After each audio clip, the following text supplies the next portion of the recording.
Hello guys, welcome back to my English channel. Today we will study class 12th poem My Mother at 66. Student, your new session will soon come and you have prescribed two books in class 12th. Class 12th में दो books अंग्रेजी की हैं. एक Vistas आपको पढ़ने को मिलेगी, एक फ्लेमिंगो आपको पढ़ने को मिलेगी. This is a poem of book flamingo my mother eight 66. यहाँ पे मदर के बारे में बताया गया जिसकी एज 66 है. पोइटस हैं उसे लिखने वाली कमला दास हैं.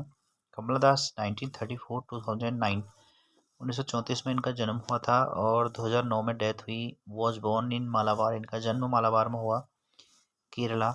सी is recognised as one of Indian foremost poets, ये इंडिया की फॉरमोस्ट जानी मानी एक कवियत्री हैं. Her work are known for their originality, इनके जितने भी वर्ग हैं पूरे ओरिजिनल हैं, यानी जो कुछ इन्होंने महसूस किया वो सब कुछ यहाँ पे उन्होंने लिख दिया है. सो आपकी जो पोएम है माई मदर एट 66, कमला दास उसके राइटर हैं. कमला दास इन्होंने माधवी कुट्टी नाम से भी लिखा है. Some of her work in English, कई तो इनकी वर्क इंग्लिश में है एंड कई मलयालम भाषा में भी ये लिखती है, यानी बोथ लैंग्वेज का यूज़ किया गया. Some time English, some time Malayalam का यहाँ पे यूज़ किया गया है. तो ये जो पोएम है माई मदर एट 66, इसको हम पढ़ेंगे. क्या इस पोएम में है, लेट्स सी, चलो देखते हैं. Ageing is a natural process, कहा गया कि एजिंग जो है एक नेचुरल प्रोसेस है, यानी एज जो है आदमी छोटा पैदा होता है फिर बड़ा होता है बुढ़ा हो जाता है, तो ये एज जो है नेचुरल है. Have you ever thought what our elderly parents expect from her, इसमें बताया कि क्या हमने कभी आशा की है कि जो हमारे बड़े बुजुर्ग हैं वो हमसे क्या आशा करते हैं. तो चलिए इस पोएम को रीड करते हैं. Driving from my parents home to Cochin last Friday. तो यहाँ पे जो पोइटस कमला दास हैं वो कहती हैं कि उनकी माँ है जिसकी एज 66 एज हो चुकी है. तो driving from my parents home to Cochin last में, मैं अपने पेरेंट्स के होम से, यानी जो कमला दास हैं अपने माँ के घर गई हुई थी, पेरेंट्स के घर गई थी. लास्ट फ्राइडे को जो था वो कोचीन एयरपोर्ट को जा रही थी, उसकी माँ भी उसके साथ थी. तो कह रही उसी फ्राइडे की मॉर्निंग को आई सॉ माई मदर, मैंने देखा कि जो मेरी माँ थी बिसाइड मी, मेरे बगल में बैठी हुई थी. टॉच ओपन माउथ, उसने आधा मुंह खोला था.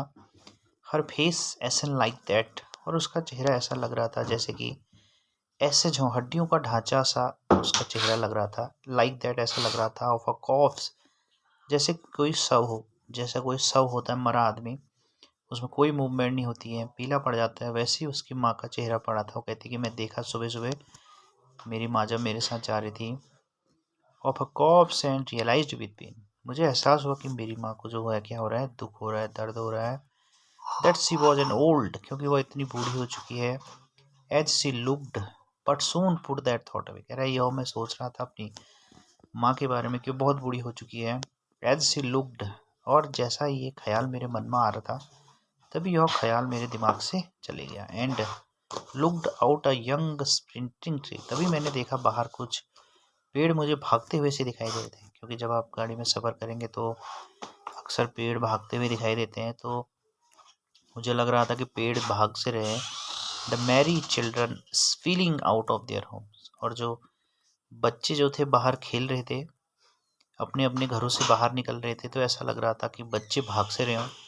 But after the airport security check, तभी हम एयरपोर्ट पहुँचे. यहाँ पे कोचीन एयरपोर्ट की बात हुई है. पेरेंट्स के होम से वो कोचीन एयरपोर्ट को कमला दास जा रही हैं. तभी सिक्योरिटी ने हमें चेक किया. स्टैंडिंग अ फ्यू यार्ड्स, हम कुछ ही यार्ड्स दूर थे एयरपोर्ट से, तभी हमें सिक्योरिटी ने क्या किया, चेक किया. तो this is a poem of class 12 my mother eight 66. This poem indicate ageing is a natural process. यह पोएम बताती है कि एज एक नेचुरल प्रोसेस है.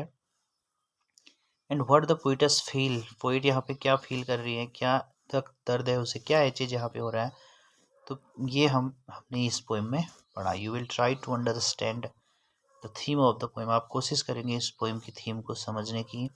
बहुत अच्छी पोएम है माई मदर एट 66, कि मेरी माँ की एज 66 हो गई है, क्या दुख हो गया है ना. उसका जो विंटर मून की तरह उसका चेहरा हो चुका था. तो you will try to understand whole poem. Thank you. And after that we will do the question answer, इसके बाद हम इसके क्वेश्चन आंसर भी करेंगे।